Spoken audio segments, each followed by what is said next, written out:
Hello guys, आगे का episode start करने से पहले मैं आपको बता दूं टेलीग्राम पर extra episode per day upload होता है। अगर आगे का एपिसोड सुनना चाहते हैं तो टेलीग्राम चैनल ज्वाइन कर सकते हो। टेलीग्राम चैनल लिंक मैं कमेंट में दे दूंगा।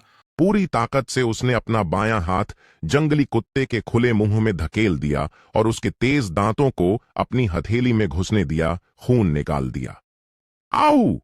आवारा कुत्ता चौंका कि यह मांस का टुकड़ा वापस लड़ने का साहस कर रहा है और सहज रूप से काटने की कोशिश की।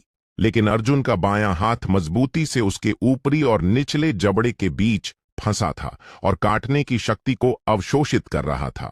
उसी समय उसके दाएं हाथ ने पास के मलबे में टटोला और एक तेज किनारे वाला पत्थर पा लिया।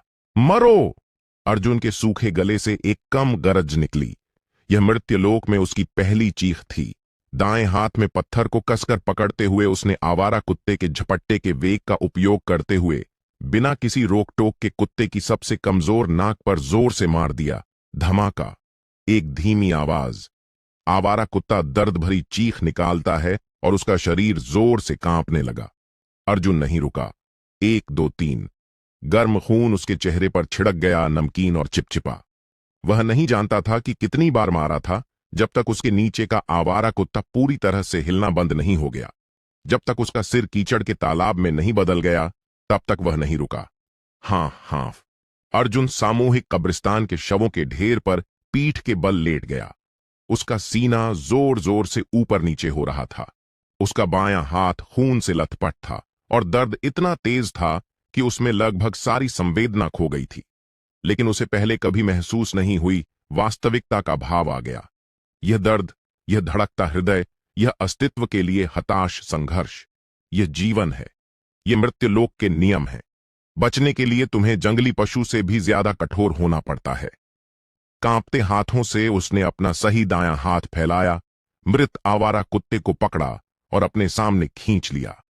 खून से लथपथ शव को देखते हुए अर्जुन की आंखों में संकोच की एक झलक आई, लेकिन वह जल्दी ही और भी मजबूत अस्तित्व की इच्छा से बदल गई।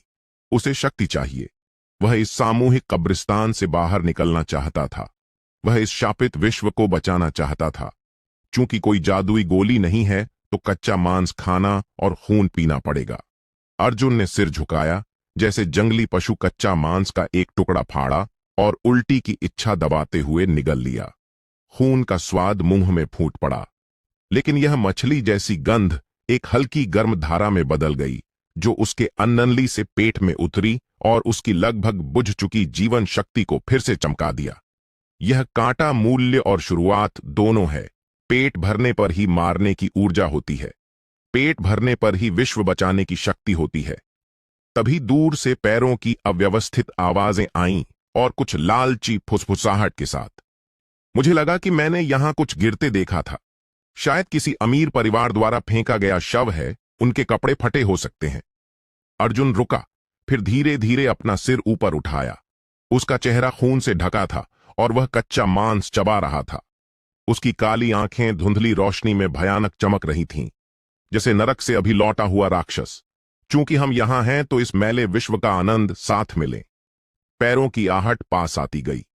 वह फटे हुए घास के जूते, टूटे हुए हड्डियों और सख्त सूखी मिट्टी पर रगड़ने की आवाज थी, भारी घसीटती हुई और मौत की उल्टी करने वाली गंध ले आती हुई। अर्जुन हिला नहीं। वह आधा लेटा हुआ ही रहा, आधा चेहरा सड़ते हुए जंगली कुत्ते के बालों की बदबू में दबा हुआ और उसका खून से सना हुआ दायां हाथ नीचे पत्थर की नुकीली धार को कसकर पकड़े हुए। मेरे पेट में कच्चा मांस तेजी से सड़ रहा था और एक तेज गंध मेरी नसों में फैलकर शरीर के हर हिस्से तक पहुंच गई। वह शक्ति थी और उस पल इस नश्वर शरीर का एकमात्र ईंधन। अरे ये तो एक और मरा हुआ कुत्ता है। एक भारी आवाज उसके 5 कदम दूर से आई और साथ में जमीन पर थूक की एक बड़ी सी गांठ गिरने की आवाज आई। मुझे लगा कोई अमीर परिवार नरम मांस फेंक गया है। चुनना बंद करो। दूसरी आवाज और भी गहरी थी और उसमें छिपी हुई बुराई थी। वहां देखो, उस लड़के के शरीर पर अभी भी कपड़े का एक टुकड़ा है। आजकल मरे हुए आदमी का एक साधारण बोरा भी 2 भाप वाले रोटी के बदले मिल जाता है। 2 काली आकृतियां धुंधली रोशनी को रोक रही थीं। अर्जुन ने आंखें सिकोड़कर बिखरे बालों के बीच से नए आने वालों को ध्यान से देखा। दो मध्य आयु के पुरुष।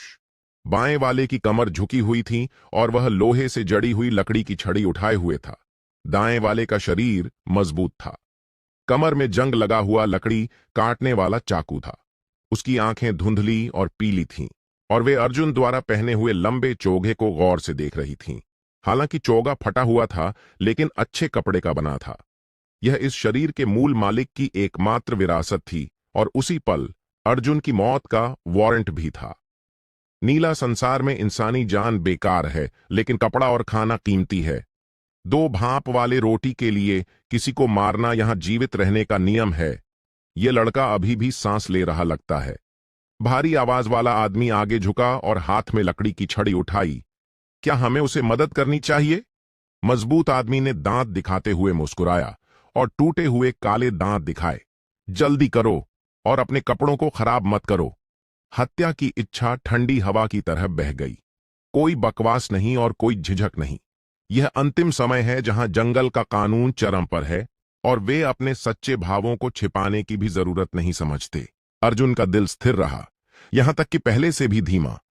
वह हिसाब लगा रहा था, दूरी का हिसाब, कोण का हिसाब और इस टूटे शरीर में बची हुई आखिरी ताकत का हिसाब। 3 कदम, 2 कदम, 1 कदम।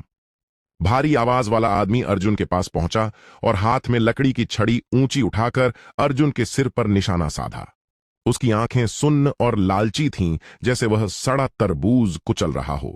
जैसे ही छड़ी गिरी, धड़ाम, अर्जुन ने हरकत की। यह बचने की बात नहीं थी, बल्कि हमला करने की थी। उसका दायां पैर, जो पहले से तैयार था, अचानक जमीन से धक्का देकर आगे बढ़ा और पूरी तरह खींचे धनुष की तरह छूट गया। पीछे नहीं, बल्कि आगे और जमीन को छूता हुआ। बाएं हाथ में भयानक दर्द के बावजूद उसने अपनी कोहनी उस आदमी की टांग की हड्डी पर मारी। चटक! हड्डी टूटने की साफ आवाज मृत गड्ढे की मौत जैसी चुप्पी को चीर गई। हा! भारी चीख के साथ वह आदमी अपना संतुलन खोकर आगे गिर पड़ा। अर्जुन ने पहले ही उसके गिरने का स्थान जान लिया था। उसके दाएं हाथ में कसकर पकड़ा हुआ नुकीला पत्थर उसकी झपट के वेग से, बिना किसी चालाकी के, उस आदमी की गले की हड्डी को बिल्कुल सटीकता से भेद गया। फू! गर्म खून अर्जुन के चेहरे पर छिटक गया। उस आदमी की भारी चीख अचानक बंद हो गई और गले में केवल बुलबुले की गड़गड़ाहट रह गई। उसकी आंखें फैल गईं, दोनों हाथों से गला पकड़ लिया और शरीर पानी से बाहर निकले मछली की तरह तेजी से हिलने लगा। एक ही निर्णायक प्रहार। यह देवता की लड़ने की भावना थी, नश्वर शरीर का अंतिम नियंत्रण। तीसरा भाई, पास खड़ा मजबूत आदमी एक पल के लिए स्तब्ध रह गया, फिर क्रोध से भड़क उठा। उसने कभी कल्पना नहीं की थी कि बलि का बकरा असल में भेड़ की खाल में भेड़िया था। तुम छोटे हरामी, मैं तुम्हें काटकर कुत्तों को खिला दूंगा। मजबूत आदमी ने गरज कर कमर से चाकू निकाला और हवा में सीटी की आवाज के साथ अर्जुन के गले की ओर क्षैतिज काटते हुए मारा। यह प्रहार शक्तिशाली और भारी था। अगर सीधा लगा तो अर्जुन का सिर जरूर उड़ जाता। अर्जुन घुटनों के बल जमीन पर था। पुरानी ताकत खत्म हो चुकी थी और नई ताकत अब भी पैदा नहीं हुई थी। वह आखिरी हमला उसकी ज्यादातर ताकत खा गया था। फेफड़े आग की तरह जल रहे थे और हर सांस खून की गंध लिए हुए थी। लगा। नमी ने उसके सूखे गले को राहत दी और थोड़ी देर के लिए भ्रमित दिमाग साफ हुआ। उसने भाप वाले रोटी को अपनी बाहों में रख लिया। मजबूत आदमी के कपड़ों से थोड़ा साफ कपड़े का टुकड़ा फाड़ा, दांत भींचे और पीठ के घाव पर पट्टी कस दी। भयानक दर्द से ठंडा पसीना छूट गया, लेकिन वह हिला तक नहीं। सब करने के बाद अर्जुन ने जंग लगे लकड़ी काटने वाले चाकू का सहारा लिया और लड़खड़ाते हुए खड़ा हुआ। सूरज डूब रहा था और आखिरी किरणें खून की तरह लाल थीं। उसकी परछाई लंबी हो गई थी, लाशों के ढेर पर लंबी परछाई डाल रही थीं और उसे अकेला और विकृत दिखा रही थी। उसने काले पत्थर के गांव की ओर पीछे मुड़कर देखा। चिमनियों से धुआं उठ रहा था। जहां खाना पकाने का धुआं है, वहां लोग हैं, वहां व्यवस्था है और वहां और गहरी अंधेरी है। इन दो लोगों को मारने के बाद काले पत्थर के गांव वाले जरूर परेशानी करने आएंगे, लेकिन उसे कोई फर्क नहीं पड़ा। जिस पल उसने विश्व वृक्ष पर तलवार चलाई था, उसी पल से उसके पास कोई रास्ता नहीं बचा था। अर्जुन ने लकड़ी काटने वाले चाकू को कसकर पकड़ा। ब्लेड अभी भी खून टपक रहा था। नीला, गहरा संसार। उसने भारी आवाज में फुसफुसाया और मुंह के कोने पर ठंडी खून वाली मुस्कान आई। मैं आ रहा हूं। उसने भारी कदम उठाए जमीन पर बिखरी टूटी हड्डियों को पार करते हुए गांव की ओर चला, जहां लोग एक दूसरे को खा रहे थे। जैसे ही वह मृत गड्ढे से बाहर निकला, उसके दिमाग के गहरे हिस्से में पहले सोई हुई सफेद रोशनी अचानक बहुत हल्की चमकी। एक अजीब सा याद का टुकड़ा अचानक उभरा। अर्जुन, काले पत्थर के गांव के पल्लव वंश का त्याग दिया गया बेटा, जन्म से ही बेकार शरीर वाला। अर्जुन ने कदम रोके तो यह शरीर का मूल मालिक सिर्फ बदकिस्मत मरा हुआ नहीं था, बल्कि एक कहानी वाला, परेशानी वाला व्यक्ति भी था। बल्ले, दिलचस्प। अब जब उसने इस शरीर पर कब्जा कर लिया है तो उससे जुड़े कर्म भी लेगा। दूर गांव के प्रवेश द्वार पर कुछ गांव वाले बाहर देख रहे थे और लाशों के ढेर से निकलते खून से सने आकृति को देखा। उनके चेहरे सफेद पड़ गए, जैसे उन्होंने जीवित यमराज देख लिया हो। अर्जुन ने सिर ऊंचा किया। उसकी नजर चाकू की तरह तेज थी और सीधे दिल तक भेद रही थी। तुम क्या देख रहे हो? उसकी आवाज तेज नहीं थी, लेकिन गांव वालों की रीढ़ में ठंडक दौड़ गई। यहां से निकल जाओ। काले पत्थर के गांव की हवा मृत गड्ढे से ज्यादा अच्छी नहीं थी। यहां सड़ी लाशों की गंध नहीं थी, बल्कि जीवित लोगों की ओर ज्यादा निराशा वाली बदबू थी। सालों से न नहाए लोगों की खट्टी सड़ी गंध, मल की बदबू और हर दरवाजे की दरारों से निकलती सीलन वाली गंध जो पेट में उल्टी ला देती थी। अर्जुन ने जंग लगे लकड़ी काटने वाले चाकू को घसीटते हुए हर कदम पर अपने फटे कपड़े के जूते सख्त मिट्टी के रास्ते पर खून की लकीर छोड़ते हुए। चारों ओर अजीब चुप्पी थी। गांव का प्रवेश द्वार, जहां पहले फुसफुसाहट भरी थी, अब जैसे ही वह गांव के अंदर गया पूरी तरह चुप हो गया। दीवार के पास धूप में बैठकर जून निकाल रहे गांव वाले अब डरे हुए बटेरों की तरह सिकुड़कर अपने जर्जर मिट्टी के घरों में छिप गए। लेकिन उन्होंने दरवाजे नहीं बंद किए। दरवाजों की दरारों और खिड़कियों के छेदों से हरी आंखों के जोड़े अर्जुन को ध्यान से देख रहे थे। वह उनकी शिकार को जांचने वाली नजर थी। वे इंतजार कर रहे थे कि खून से सना लड़का गिर जाए। एक बार गिर गया तो उसका लंबा चौगा, हालांकि खून से सना, लेकिन फिर भी पहनने लायक लोहे का हथियार, और यहां तक कि उसके शरीर पर बचा हुआ कुछ औंस मांस जो पूरी तरह सड़ा नहीं है, आधे घड़ी में निगल लिया जाएगा। गुर। अर्जुन का पेट जोर से गरजा और यह आवाज शांत गली में बहुत अजीब लगी। वह रुका, बाएं हाथ से पेट के घाव को, जो अभी भी खून बहा रहा था, ढक लिया और ठंडी नजर से बाईं ओर आधे खुले लकड़ी के दरवाजे को देखा। दरवाजे के पीछे सांस लेना तुरंत बंद हो गया। अर्जुन ने अपनी नजर हटाई और होठों पर व्यंग्य भरी मुस्कान आई। चोर कुत्तों का झुंड जो चोरी करना चाहते हैं लेकिन हिम्मत नहीं है। वह आगे बढ़ता रहा। अपने दिमाग में नई मिली यादों के अनुसार इस रास्ते का अंत काले पत्थर के गांव का एकमात्र महल था, जो इस शरीर के मूल मालिक का घर भी था, पल्लव वंश का आंगन। महल कहलाने के बावजूद यह सिर्फ नीली ईंट की दीवार से घिरा आंगन घर था। लेकिन उन सालों में जब छप्पर भी सूप बनाने के लिए तोड़ दिए जाते थे, वह 2 मीटर ऊंची नीली ईंट की दीवार सर्वोच्च शक्ति और जीवित रहने के संसाधन का प्रतीक थी। यादें घूमते हुए लालटेन की तरह दिमाग में चमक रही थीं। 3 दिन पहले इसी शरीर के अच्छे दूसरे चाचा ने एक मुंह का खाना बचाने के लिए नौकर अजंत को कहा कि तेज बुखार में चल रहे मूल मालिक को बेहोश करके कचरे की तरह मृत गड्ढे में फेंक दो। जन्म से कमजोर शरीर जीना सिर्फ खाने की बर्बादी है। यह मूल मालिक ने आखिरी सुना था। अर्जुन ने अपने सूखे होंठ चाटे और जंग की हल्की स्वाद छका। खाने की बर्बादी। बहुत अच्छा। वह बहुत भूखा था, इसलिए उसने फैसला किया कि दूसरे चाचा से पूछे कि पल्लव वंश के पास बचा थोड़ा सा खाना उनके जीवन खरीदने के लिए काफी है या नहीं। पल्लव वंश के आंगन के प्रवेश द्वार पर 2 फटे लाल लालटेन हवा में लहरा रहे थे, जैसे 2 खून से भरी भूतियां आंखें। एक मध्य आयु का भारी चेहरा वाला आदमी धूसर सूती जैकेट पहने दहलीज पर बैठा था। मुट्ठी भर सूरजमुखी के बीज तोड़ रहा था और छिलके जमीन पर थूक रहा था। उसके पैरों पर एक बड़ा पीला कुत्ता लेटा था, आंखें आधी बंद आधी खुली। गांव के भूखे दुबले लोगों से ज्यादा ऊर्जावान लग रहा था।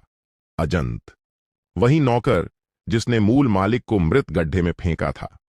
अर्जुन के कदम बहुत हल्के थे, लेकिन बड़े पीले कुत्ते के कान खड़े हो गए वह अचानक उछलकर गली के प्रवेश द्वार पर जोर से भौंकने लगा।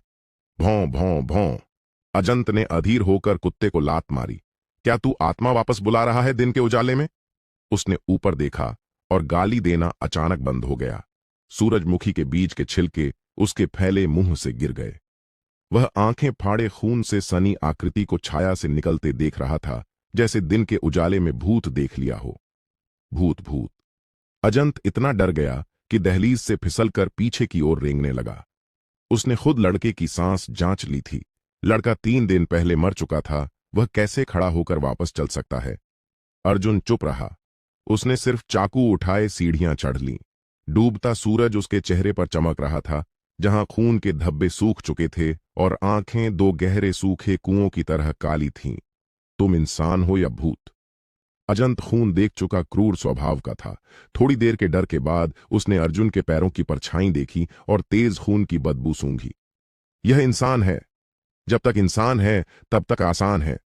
अजंत के चेहरे से डर जल्दी गायब हो गया और क्रोध और शर्म से भरा क्रूर भाव आ गया। उसने दरवाजे के पीछे से मोटी छड़ी पकड़ी और जोर से थूका। अरे तुम सच में सख्त हो। मृत गड्ढा भी तुम्हारे अभागे को नहीं ले सका। उसने अर्जुन को ऊपर से नीचे देखा। पहले का डर गायब हो गया और आंखों में क्रूर चमक आ गई। चूंकि तुम पूरी तरह मरे नहीं हो, तो मैं एक आखिरी बार तुम्हें रास्ता दिखा दूंगा। इस बार मैं तुम्हारा सिर काट दूंगा और देखूंगा कि तुम वापस रेंग कर आ सकते हो या नहीं। बोलते बोलते अजंत ने छड़ी घुमाई और हवा में सीटी की आवाज के साथ अर्जुन के सिर पर जोर से मारी। यह प्रहार शक्तिशाली और भारी था, साफ तौर पर मारने के इरादे से। अजंत की नजर में हमेशा डरपोक और बेकार युवा मालिक अब आखिरी सांस पर था और एक प्रहार से गिर जाएगा, लेकिन वह गलत था, पूरी तरह गलत। जैसे ही छड़ी सिर पर मारने वाली थी, अर्जुन का कठोर दिखने वाला शरीर अचानक बिना चेतावनी के बाईं ओर झुक गया, जैसे हवा में लहराती विलो की पत्ती। अंतर बहुत छोटा था। मोटा डंडा अर्जुन के कान को छूता हुआ निकल गया और नीले पत्थर की सीढ़ियों पर जोर से पड़ा चिंगारियां उड़ीं। धड़ाम। अजंत ने ज्यादा जोर लगाया और उसका शरीर अनायास आगे झुक गया। ठीक इसी पल अर्जुन की पहले नीचे झुकी पलकें अचानक खुल गईं और सुन्न आंखों से भयानक ठंडी रोशनी फूट पड़ी। पीछे हटने के बजाय वह अजंत के झुके शरीर से टकरा गया। उसने बाएं हाथ में आधा खाया हुआ काला भाप वाला रोटी अजंत के खुले गाली देते मुंह में ठूंस दिया। उंख! अजंत इतना घुटा कि आंखें उलट गईं और स्वाभाविक रूप से खरोंचने के लिए हाथ बढ़ाया, लेकिन अर्जुन ने उसे मौका नहीं दिया। दाएं हाथ में जंग लगा चाकू हवा में अनाड़ी, लेकिन बेहद घातक चाप बनाते हुए घूमा। फू! कोई अनावश्यक हरकत नहीं, कोई चालाकी नहीं। ब्लेड ने ठीक अजंत की छड़ी पकड़ने वाली कलाई को काटा और हड्डी में अटक गया। आह! चीखें मुंह में भाप वाले रोटी से दब गईं और भारी सिसकियां बन गईं। अर्जुन भावहीन रहा, ब्लेड को हड्डी पकड़ने का आधार बनाकर अचानक घूमा और दाएं पैर से अजंत के घुटने के पीछे जोर से लात मारी। चटक! एक भयानक टूटने की आवाज गूंजी। अजंत का 200 पाउंड वजन का शरीर मांस के पहाड़ की तरह घुटनों के बल गिर पड़ा। भौं! जब बड़े पीले कुत्ते ने मालिक को पीटा जाते देखा तो दांत दिखाकर लपका।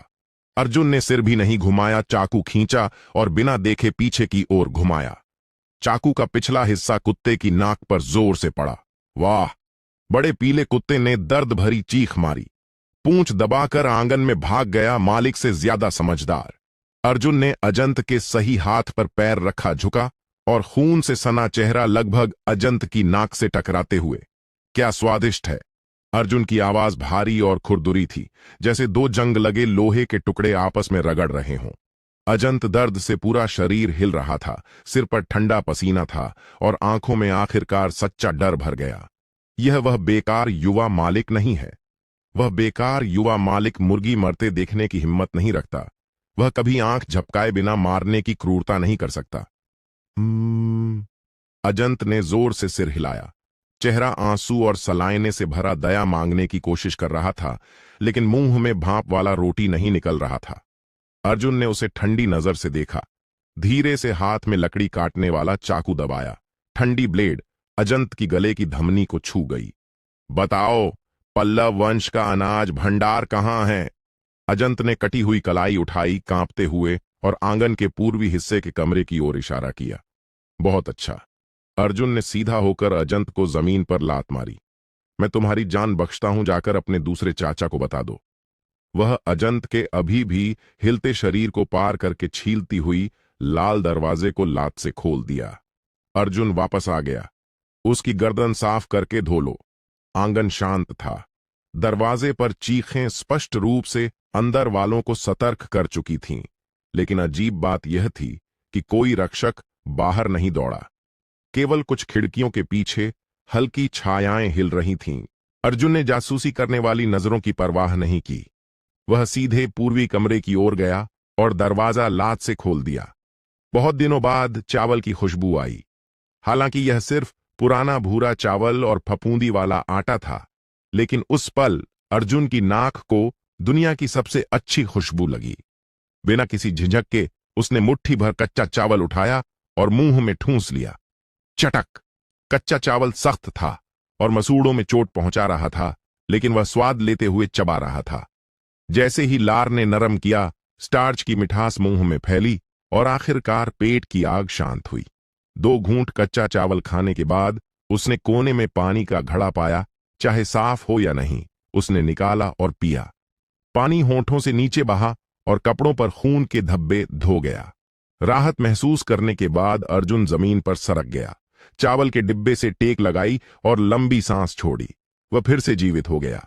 उसने सिर नीचे किया, खून से सनी कमीज के बटन खोले और घाव की जांच की। पीठ का चाकू का घाव खून बहना बंद कर चुका था, लेकिन घाव के किनारे उभरे हुए थे और भयानक लग रहे थे।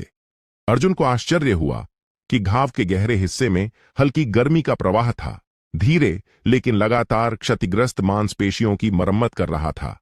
यह सामान्य व्यक्ति की रिकवरी गति नहीं होनी चाहिए। अर्जुन ने थोड़ा भौहें सिकोड़ी और हाथ को नाभि पर रखा। याद के अनुसार यह शरीर स्वयं जन्म से बेकार शरीर था। नाड़ियां बंद और लोहे जैसी नाभि थी, जिससे आध्यात्मिक ऊर्जा महसूस नहीं होती थी। लेकिन इस पल उसकी अनुभूति में नाभि के गहरे हिस्से में एक काला भंवर धीरे घूम रहा था, जो पहले मृत लोहे जैसा सख्त था।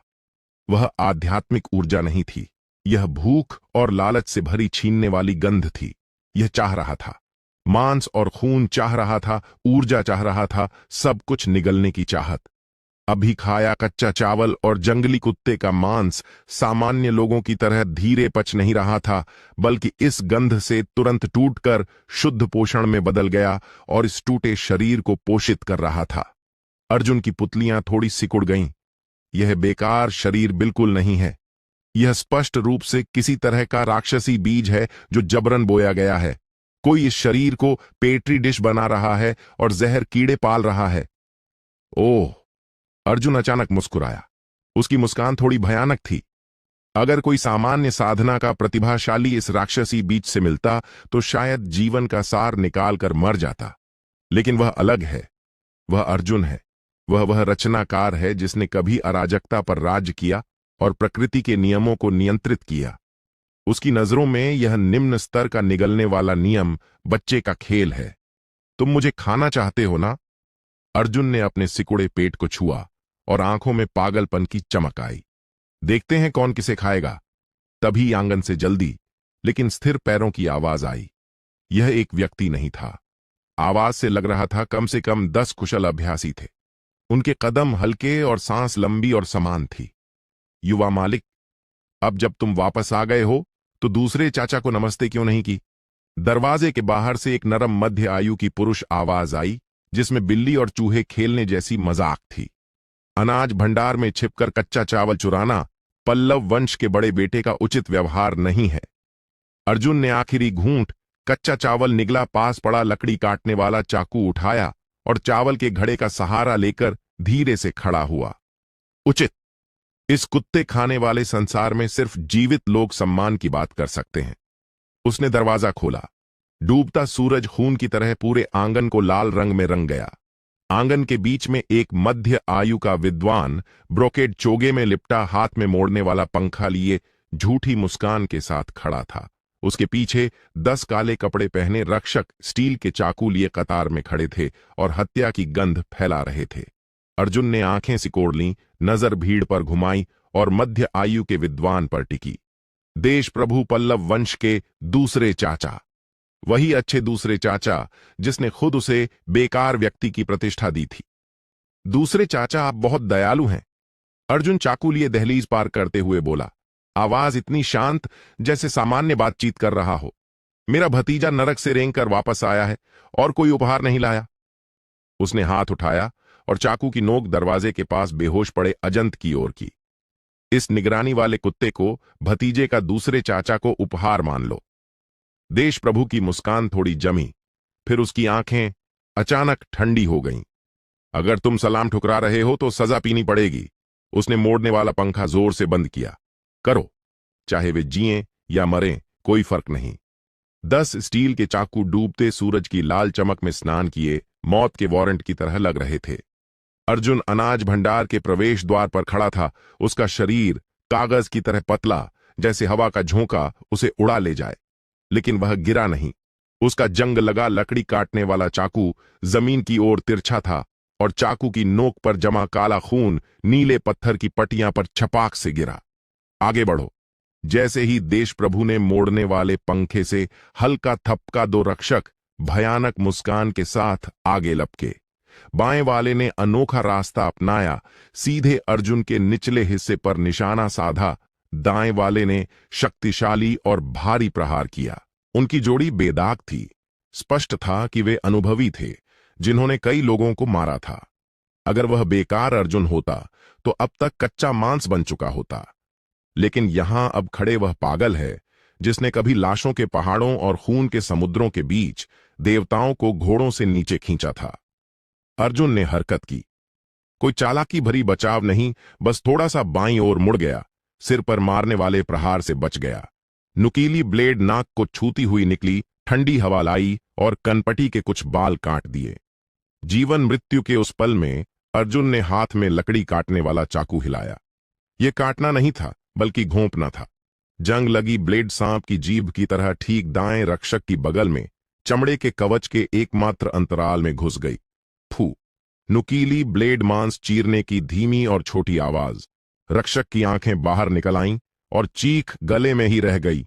अर्जुन ने उसके सीने पर लात मारी और पीछे उड़ा दिया और बाईं ओर वाले की ब्लेड को अनायास मोड़ दिया। दूसरे की ताकत का उपयोग। अर्जुन ने गिरे शव को एक नजर भी नहीं देखा। वह आगे लपका, चीता की तरह बाईं ओर वाले रक्षक की बाहों में टकरा गया।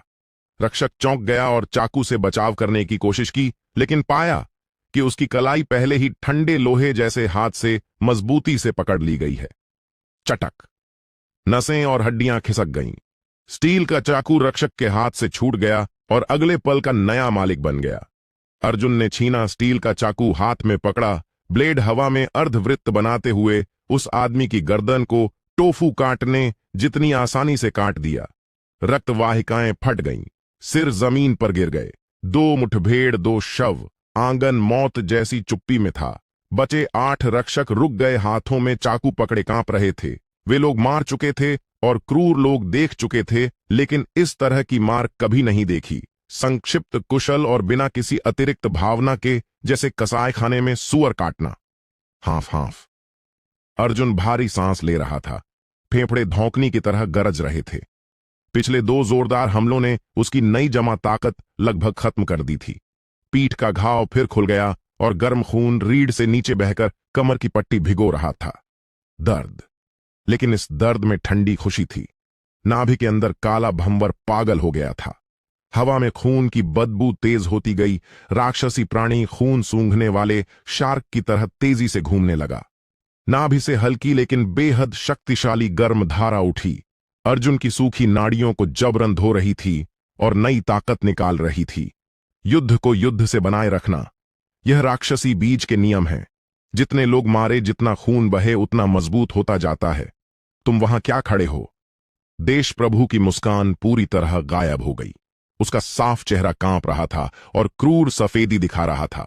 सब मिलकर हमला करो, उसे काटकर मार दो। 100 ताल चांदी का इनाम। उदार इनाम निश्चित रूप से बहादुरों को आकर्षित करेगा। 8 रक्षकों ने एक दूसरे को देखा। डर लालच में बदल गया। मारो! 8 चाकू एक अभेद्य जाल बुनते हुए अर्जुन को घेर लिया। अर्जुन ने होठों से खून चाटा और मुस्कुराया। वह मुस्कान ठंडी थी, नरक से आई ठंडी गंध लिए। बहुत अच्छा मौका। पीछे हटने के बजाय आगे बढ़ा, तोप के गोले की तरह चाकू के जाल में टकरा गया। यह असमान नरसंहार था। यह 8 लोग एक को मार रहे नहीं थे, बल्कि एक व्यक्ति 8 को मार रहा था। अर्जुन फिसलने वाले सांप की तरह था। हमेशा निश्चित मौत के सामने भी उम्मीद की किरण ढूंढ लेता था। वह रक्षकों के शरीरों द्वारा रोकी रोशनी के अंधेरे कोनों और हर नीली ईंट की ऊंचाई का फायदा उठा रहा था। फू! ब्लेड मांस भेद गई। चटक! हड्डियां चूर हो गईं।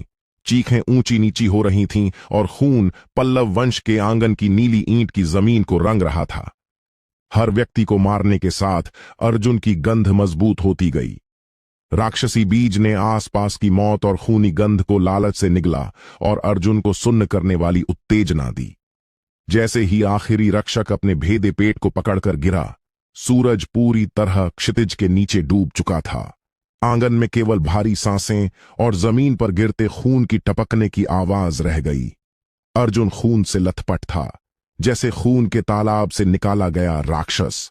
वह पहले से सुस्त स्टील का चाकू घसीटते हुए सीढ़ियों पर खड़े देशप्रभु की ओर एक एक कदम बढ़ा। जूते की तलवें चिपचिपे खून के तालाब में छपाक छपाक की आवाज कर रही थीं।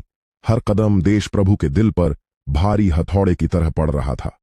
तुम दूर रहो। देशप्रभु आखिरकार घबरा गया। हाथ में मोड़ने वाला पंखा जमीन पर गिर गया। पैर कमजोर हो गए और वह पीछे पीछे हटता रहा जब तक पीठ ठंडे खंभे से टकरा नहीं गई। वह समझ नहीं पा रहा था।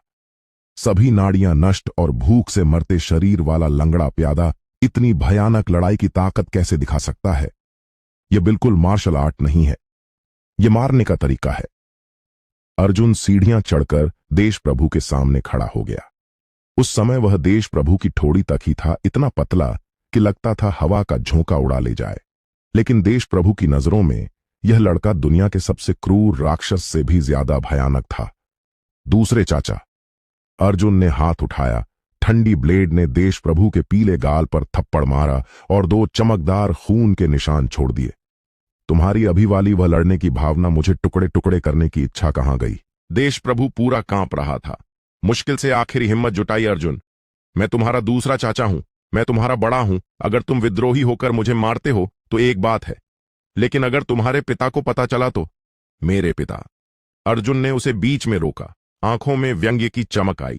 तुम उस मरे हुए आदमी की बात कर रहे हो जो 10 साल पहले गायब हो गया। उसने कलाई घुमाई। फू! चाकू की नोक देशप्रभु की जांघ में घुस गई। आह! देशप्रभु ने सुअर जैसी चीख मारी और घुटनों के बल गिर पड़ा। अर्जुन ने नीचे देखा। उसकी आवाज ठंडी शांत थी। मुझे इस मरे हुए आदमी की परवाह नहीं कि वह कहां गया। मैं सिर्फ एक सवाल पूछता हूं। वह झुका, देशप्रभु के कान में फुसफुसाया।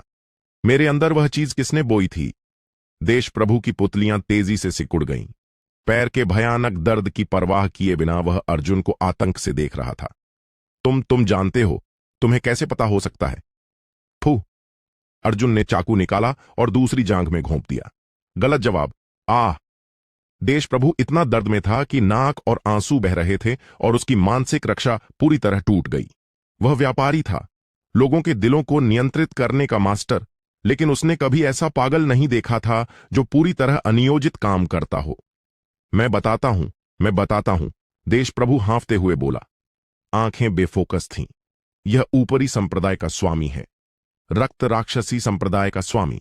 वे कहते हैं कि तुम प्राकृतिक भट्ठी हो जब तक तुम 18 साल के हो जाते हो, और वह चीज पक जाती है तब तो मैं तुम्हें खा सकता हूं। अर्जुन ने उसके लिए वाक्य का दूसरा हिस्सा पूरा किया। होंठों के कोने पर ठंडी मुस्कान आई। सच में, रक्त राक्षसी संप्रदाय नाम से लगता है तीसरी श्रेणी का राक्षसी संप्रदाय, लेकिन इस नश्वर संसार में इन चींटियों के लिए वह स्वर्ग है। और कुछ अर्जुन ने पूछना जारी रखा। नहीं, कुछ नहीं, सच में कुछ नहीं। देशप्रभु बार बार सिर पटक रहा था। मैं सिर्फ तुम पर नजर रखने का जिम्मेदार था, तुम्हें खाना देना और मरने से बचाना। मैं और कुछ नहीं जानता अर्जुन। तुम्हारे दूसरे चाचा ने इतने साल पाला है, मुझे पालना। अर्जुन ने अपनी पतली हड्डी वाली बांह को देखा, फिर आंगन में बिखरे शवों को देखा। यह तुम्हारा पालना है? वह सीधा खड़ा हो गया, आंखें उदासीन। अब जब स्रोत पता चल गया है तो यह कुत्ता अब बेकार है। इसे रखने से सिर्फ और मक्खियां आएंगी। अर्जुन ने चाकू उठाया। नहीं, मुझे मत मारो, मेरे पास पैसा है, मेरे पास खाना है, तहखाने में अभी भी खाना है। फू! ब्लेड चमकी। एक सिर सीढ़ियों से नीचे लुढ़क गया। आंखें अविश्वास से फैली हुईं। अर्जुन ने तलवार म्यान में रख ली। दुनिया आखिरकार शांत हो गई। वह मुड़ा और गहरी रात की ओर देखा। राक्षसी बीज ने मेजबान की हत्या की इच्छा महसूस की और नाभि के अंदर से संतुष्ट गुनगुनाहट निकाली। रक्त राक्षसी संप्रदाय। अर्जुन ने अपने खाली पेट को छुआ। पिछली लड़ाई बहुत थकाने वाली थी। वह थोड़ा सा कच्चा चावल बहुत पहले पच चुका था। परफेक्ट। वह दूर अंधेरे पहाड़ों को देख रहा था, आंखों में भूखे भेड़िए की चमक। मैं अभी भी नहीं भरा। तभी ठंडी रात की हवा चली। अर्जुन ने थोड़ा भौहें सिकोड़ी और अचानक सिर घुमाकर आंगन की दीवार के एक कोने को देखा। वहां कोई नहीं था, लेकिन उसकी अंतर्ज्ञान ने बताया कि वहां एक जोड़ी आंखें थीं। देश प्रभु से 100 गुना ज्यादा खतरनाक जोड़ी आंखें। वह साधना करने वाले की गंध थी, हालांकि हल्की, हालांकि सिर्फ पल भर के लिए। लेकिन अर्जुन की पूर्व देवता की अनुभूति में अंधेरे में मशाल की तरह चमक रही थी। लगता है वह सुओवे ऊपरी संप्रदाय का स्वामी पहले ही पहुंच गया है। अर्जुन ने चाकू की मूठ कसकर पकड़ी। उंगलियों के जोड़ सफेद हो गए। शिकारी और शिकार की भूमिकाएं फिर से उलटती लग रही हैं। लेकिन तो क्या? वह मुस्कुराया और चमकते सफेद दांत दिखाए। अभी भी तय नहीं कि कौन किसे खाएगा। रात की हवा चाकू की तरह थी। पल्लव वंश के आंगन के खूनी खंडहरों पर बह रही थी। अर्जुन शवों के ढेर के बीच खड़ा था। काली आंखें थोड़ी नीचे झुकी हुई लग रही थीं, जैसे देश प्रभु के शरीर की जांच कर रहा हो, लेकिन असल में उसके शरीर के सभी मांसपेशियां चरम पर तनी हुई थीं। वह महसूस कर सकता था कि वह नजर ठंडी और चिपचिपी जैसे ठंडा विषैला सांप धीरे से पीठ पर रेंग रहा हो। यह सामान्य व्यक्ति की नजर नहीं थी। इसमें ऊंचे से नीचे देखने वाला भाव था, जैसे अचानक काटना सीख गए पिंजरे के सफेद चूहे को देख रहा हो। साधना करने वाले। हालांकि गंध मिली हुई और अशुद्ध थी, लेकिन इस सूखे धर्म पतन वाले इलाके में यहां तक कि शुरुआती ऊर्जा शुद्धिकरण चरण का साधना करने वाला भी नश्वरों के लिए अजेय खाई था। बाहर आओ। अर्जुन ने पीछे मुड़कर नहीं देखा। वह झुका और देश प्रभु की लाश से अपेक्षाकृत साफ रेशम का टुकड़ा फाड़ा। धीरे से हाथ में सुस्त स्टील के चाकू को पोंछने लगा। इतने लंबे समय से नाटक देख लिया, अब टिप देने वाले नहीं हो। आंगन की दीवार की छाया में हवा थोड़ी विकृत लग रही थी। गहरे लाल चोगे पहने एक युवक धीरे से प्रकट हुआ। उसके पैर जमीन को नहीं छू रहे थे। वह 3 फीट ऊपर हवा में तैर रहा था। हाथ में खूनी लाल जेड पट्टी खेल रहा था। पीला चेहरा पर मजाक भरी मुस्कान। यह दिलचस्प है। लाल चोगे वाला युवक अर्जुन को ऊपर से देख रहा था। उसकी आवाज लहराती और गूंजती हुई। मैंने मूल रूप से सोचा था कि वह सिर्फ बेकार भट्ठी है, लेकिन उम्मीद नहीं थी कि राक्षसी बीज पहले ही जाग जाएगा। लगता है दूर दराज गरीब इलाकों में जहर कीड़े पालने का यह तरीका पूरी तरह बेकार नहीं है। उसे आंगन भर के शवों की कोई परवाह नहीं थी। उसकी नजरों में देश प्रभु और रक्षक सिर्फ चींटियां थे, जिन्हें मार दिया तो मर गए। मूल्यवान सिर्फ हमारे सामने यह कंटेनर है। रक्त राक्षसी संप्रदाय। अर्जुन ने सिर ऊंचा किया, नजर शांत। चूंकि तुम हमारे संप्रदाय का नाम जानते हो, तो घुटनों के बल क्यों नहीं झुकते? लाल चोगे वाला युवक थोड़ा भौहें सिकोड़ता स्पष्ट था कि उसे शिकार की सीधी नजर पसंद नहीं आई। उसने उंगली फटकारा और लाल रोशनी चाबुक की तरह अर्जुन के घुटने पर लपकी भट्ठी होने के बावजूद नियम जानना चाहिए। लाल रोशनी बिजली की तरह तेज थी और साथ में उल्टी करने वाली मछली जैसी बदबू थी। सामान्य नश्वर के लिए यह प्रहार घुटने की हड्डी चूर करने के लिए काफी था, लेकिन अर्जुन ने हरकत की। वह न झुका न बचा, बल्कि पैरों के पास पड़ी लाश को लात मारी। धड़ाम! देश प्रभु का बड़ा बिना सिर वाला शव उड़ गया और ठीक लाल रोशनी के रास्ते में आ गया। फू! लाल रोशनी लाश को टोफू की तरह चीर गई। वेग थोड़ा कम हुआ, लेकिन फिर भी नीली पटिया पर जोर से पड़ा और गहरा जला निशान छोड़ गया। पत्थर के टुकड़े उड़े और अर्जुन के गाल को काट गए। पतली खून की लकीर खींच दी। तुम्हारी हिम्मत कैसे हुई? लाल चोगे वाले युवक का चेहरा काला पड़ गया। एक चींटी की लाश से उसका साधारण प्रहार रोका जाना उसके लिए बड़ा अपमान था। अगर समझ नहीं मानोगे तो परिणाम भुगतोगे। अब राक्षसी बीज जाग गया है, तुम जियो या मरो कोई फर्क नहीं, बस तुम्हारी नाभि निकाल कर ले आए तो बड़ा काम होगा। उसने एक हाथ से मुद्रा बनाई और आसपास की खूनी गंध तुरंत खिंच गई। 3 इंसानी सिर के आकार के लाल आग के गोले बन गए जो उसके पास मंडरा रहे थे और तपती गर्मी फैला रहे थे। जाओ। 3 आग के गोले त्रिकोण बनाकर अर्जुन के सभी बचाव के रास्ते बंद कर दिए। साधना करने वाले इस तरह नश्वरों को कुचलते हैं। कोई कौशल नहीं, कोई निकट युद्ध नहीं, बस दूर खड़े होकर उंगली हिलाओ और पूर्ण शक्ति से तुम्हें धूल में मिला दो। अर्जुन की पुतलियां अचानक सिकुड़ गईं। कोई वापसी नहीं, पीछे हटना मौत है। उसने गहरी सांस ली। हवा में खून और जली हुई गंध मिली फेफड़ों में भर गई। नाभि में राक्षसी बीज जैसे उकसाया गया और पागलों की तरह कांपने लगा। भूख की वह भावना पहले से भी ज्यादा मजबूत थी। यह उन आग के गोलों को खाना चाहता था। तो खा लो भरपेट। अर्जुन ने कम आवाज में गर्जा। पीछे हटने के बजाय आगे बढ़ा, चीते की तरह बीच वाले आग के गोले की ओर लपका। पागल! लाल चोगे वाले युवक की आंखों में आश्चर्य की चमक आई। नश्वर शरीर मांस और खून का है, आध्यात्मिक आग से छूते ही राख हो जाएगा। क्या यह लड़का मौत मांग रहा है? जैसे ही आग का गोला अर्जुन को निगलने वाला था, उसने अचानक हाथ में स्टील का चाकू घुमाया। काटने के बजाय रैकेट की तरह इस्तेमाल करते हुए ब्लेड से आग के गोले के किनारे पर मारा। सिसल! स्टील का चाकू आग के गोले से छूते ही पिघलने लगा और पिघला लोहा चारों ओर छिटक गया। लेकिन यह क्षणिक संपर्क आग के गोले की दिशा अचानक बदल गया। बीच वाला आग का गोला अर्जुन के कंधे को छूता हुआ निकला और आधा आस्तीन और मांस जला दिया। दर्द भयानक था, लेकिन अर्जुन ने भौं भी नहीं सिकोड़ी। इस वेग का उपयोग करते हुए वह पहले ही लाल चोगे वाले युवक के 5 कदम के अंदर पहुंच गया था। 5 कदम!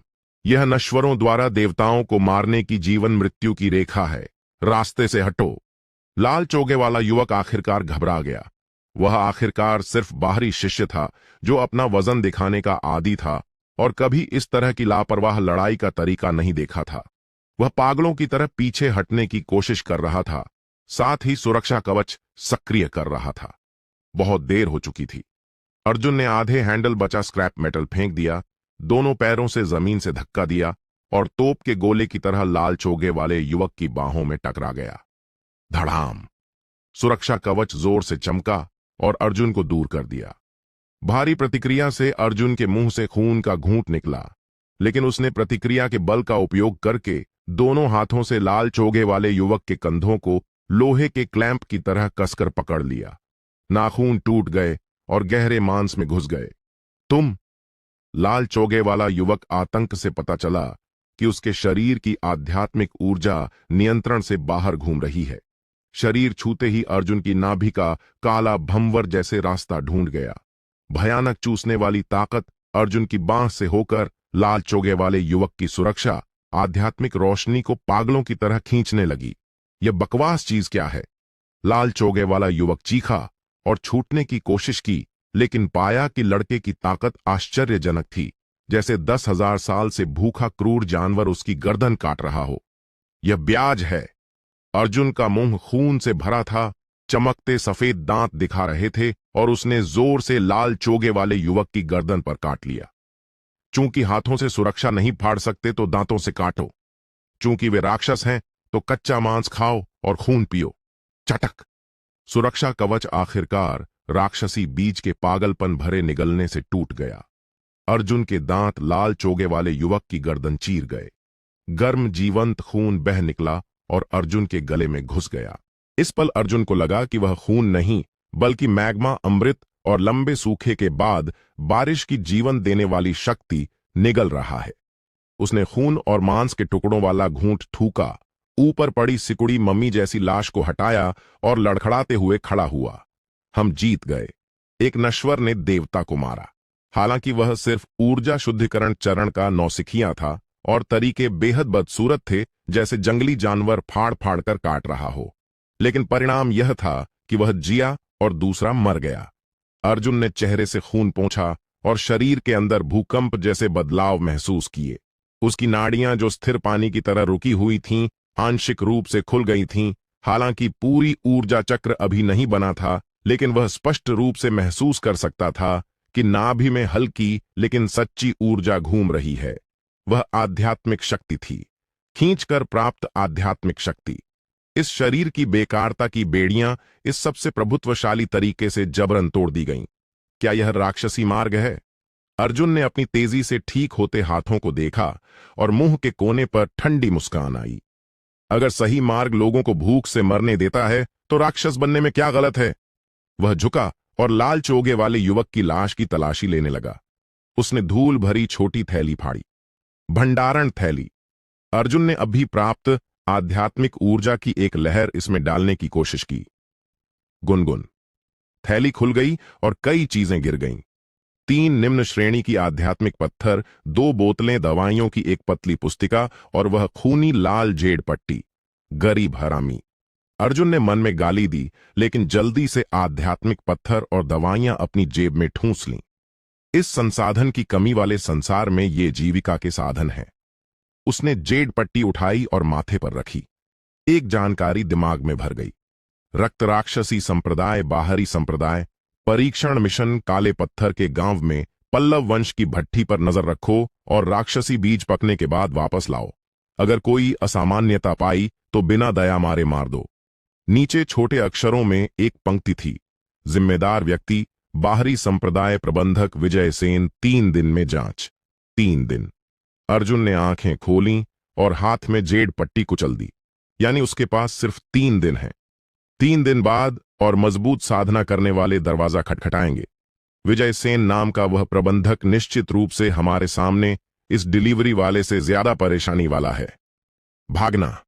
अर्जुन ने चारों ओर अंधेरी रात को देखा। यह शरीर बहुत कमजोर है, संसाधन और ताकत की कमी है। जंगल में भागना सिर्फ राक्षसों के लिए डिलीवरी बन जाना है। इसके अलावा भागना कभी उसका स्टाइल नहीं रहा। निष्क्रिय रूप से पीटे जाने के बजाय पहल करना बेहतर है। चूंकि यह जहर कीड़े पालने की जगह है, तो परिणाम भुगतने के लिए तैयार रहना चाहिए। अर्जुन ने जमीन से पुस्तिका उठाई और मंद चांदनी में कवर देखा। रक्त राक्षसी ऊर्जा शुद्धकरण तकनीक। एक प्रारंभिक सामान्य तकनीक, लेकिन उसे सबसे ज्यादा इसी सीढ़ी की जरूरत है। 3 दिन। अर्जुन ने पुस्तिका रख ली और पल्लव वंश के आंगन के अंदरूनी हिस्से की ओर चल पड़ा। एक तहखाना था, अनाज भरा था और उसके लिए शांतिपूर्वक साधना करने के लिए काफी जगह थी। 3 दिन में वह साधारण व्यक्ति से ऊर्जा साधना करने वाले तक पहुंच गया। उसकी आकृति अंधेरे में गायब हो गई। सिर्फ हल्का क्षणिक वाक्य आंगन के शवों के बीच गूंजता रहा। विजय सेन, मुझे उम्मीद है कि तुम्हारा खून इस कचरे से बेहतर स्वाद वाला होगा। रात एक बंद काले बर्तन की तरह थी, दम घुट रही थी और सांस लेना मुश्किल था। पल्लव वंश के आंगन का लाल दरवाजा पूरी तरह खुला था, जैसे दांत रहित मुंह फैला हुआ।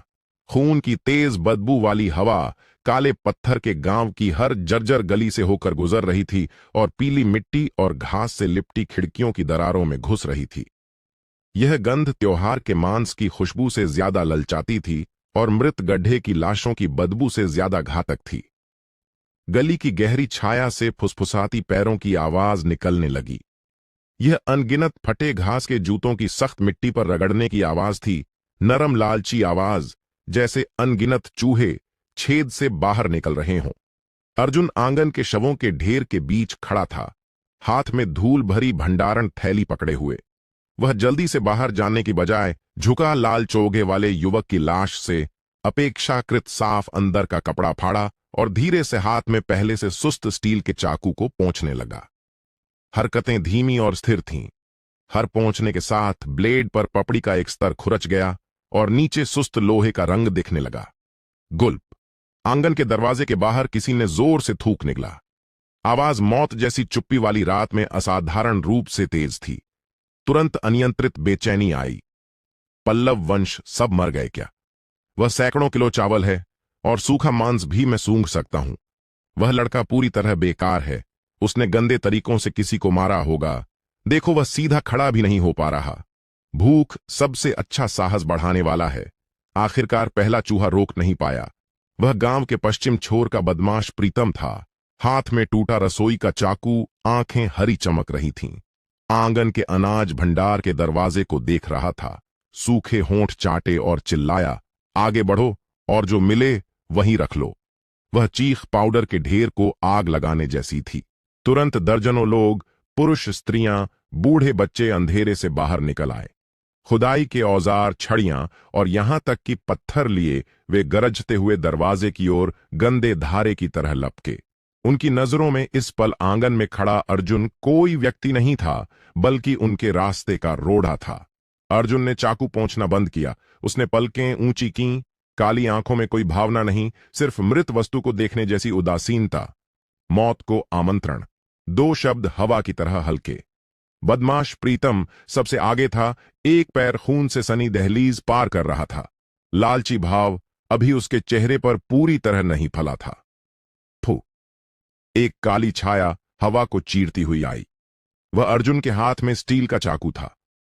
उसने कोई चालाकी नहीं की, बस हाथ में स्क्रैप मेटल को भाले की तरह इस्तेमाल किया। कमर और पेट से अब भी जमा ताकत का उपयोग करके जोर से फेंक दिया। फू!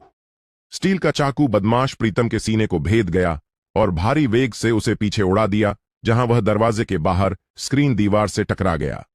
हैंडल अभी भी कम कंपा रहा था और कम गुनगुनाहट निकाल रहा था।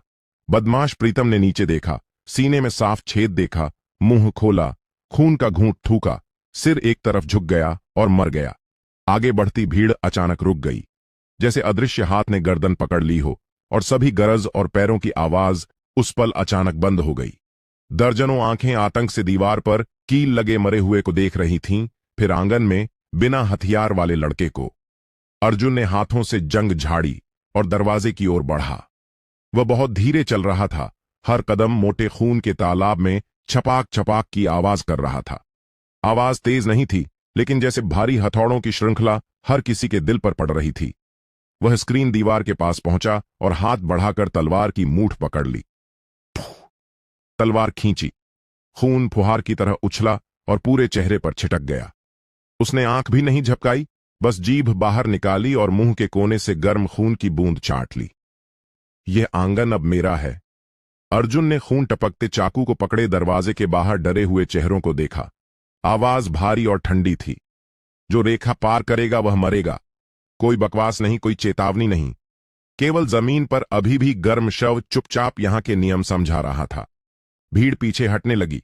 डर आखिरकार भूख पर जीत गया। वे भरपेट खाना चाहते थे, लेकिन मरना नहीं चाहते थे। ये बेकार युवा मालिक, जो पहले हर किसी द्वारा सताया जाता था, अब हत्या की गंध मृत गड्ढे के जंगली कुत्ते के राजा से 100 गुना ज्यादा क्रूर निकाल रहा था। निकल जाओ, अर्जुन ने एक शब्द कहा। भीड़ गरजती हुई बिखर गई। आने से भी तेज। बाहर कोई नहीं है। यह पक्का करने के बाद अर्जुन ने मुड़कर 2 भारी लाल दरवाजे जोर से बंद किए और कई रक्षकों की लाशें खींचकर बोल्ट को रोके रखा। सब करने के बाद आखिरकार उसने राहत की सांस ली। खांस खांस खांस। खाली आंगन में भारी खांसी गूंज रही थी, हर खांसी फेफड़ों में चीरने वाले दर्द के साथ। अर्जुन जमीन पर सरक गया, दरवाजे से टेक लगाई और भारी सांस लेने लगा। वह अचानक जोरदार हमला लगभग उसके नए ठीक हुए घाव को फिर खोल देता। यह शरीर अभी भी बहुत कमजोर है। उसने हाथ में भंडारण थैली को देखा, आंखों में क्रूर चमक। जल्दी करना चाहिए। 3 दिन सामान्य साधना करने वाले के लिए सिर्फ ध्यान का समय है, लेकिन उसके लिए अब यह जीवन मृत्यु की उलटी गिनती है। अर्जुन ने मुश्किल से उठकर आंगन भर के शवों की परवाह किए बिना सीधे पूर्वी कमरे के अनाज भंडार की ओर बढ़ा। भारी लकड़ी का दरवाजा खोला। बदबूदार पुराने चावल और सूखी धूल की गंध आई। उसने दीवार पर तेल का दीपक जलाया। मंद रोशनी में कोने में दर्जनों बोरे भूरे चावल के रखे थे। पास में अचार की कई जार और सूखा मांस था। यह पल्लव वंश ने पूरे काले पत्थर के गांव को लूटकर जमा की गई संपत्ति थी। अर्जुन ने अनाज को नहीं छुआ। वह अनाज भंडार के सबसे गहरे हिस्से गया और घास से ढके लकड़ी के तख्ते को उठाया। नीचे अंधेरा बड़ा छेद दिख रहा था, जिसमें ठंडी नम वाष्प उठ रही थी। तहखाना। यह सबसे सुरक्षित और एकांत के लिए सबसे उपयुक्त जगह थी। अर्जुन कूद गया। तहखाना छोटा था। चारों ओर मीठे आलू और मूली के ढेर थे और हवा में सड़ी मीठी गंध भरी थी। वह जमीन पर पद्मासन लगाकर बैठ गया और भंडारण थैली से सब कुछ उड़ेल दिया। 3 निम्न श्रेणी की आध्यात्मिक पत्थर, 2 बोतलें, निम्न स्तर की दवाइयां और एक प्रतिरक्त राक्षसी ऊर्जा शुद्धिकरण तकनीक। फटे हुए शक्तिशाली रचनाकार देवता को इस तरह के कचरे से व्यवसाय शुरू करना पड़ रहा है। अर्जुन ने पुस्तिका उठाई और तेल के दीपक की रोशनी में तेजी से पन्ने पलटे। अश्लील। उसने पुस्तिका को बिना सोचे फेंक दिया। यह सोवेई रक्त राक्षसी ऊर्जा शुद्धिकरण तकनीक सिर्फ सबसे निम्न स्तर की राक्षसी साधना की विधि है जो खून और ऊर्जा से नाड़ियों को उत्तेजित करके जबरन ऊर्जा शरीर में खींचने पर जोर देती है। प्रगति तेज है, लेकिन आधार कमजोर और बहुत आसानी से भटकने वाला। हालांकि ऊर्जा प्रवाह का रास्ता संदर्भ के रूप में इस्तेमाल किया जा सकता है। अर्जुन ने आंखें बंद कीं और दिमाग में विशाल ज्ञान भंडार काम करने लगा।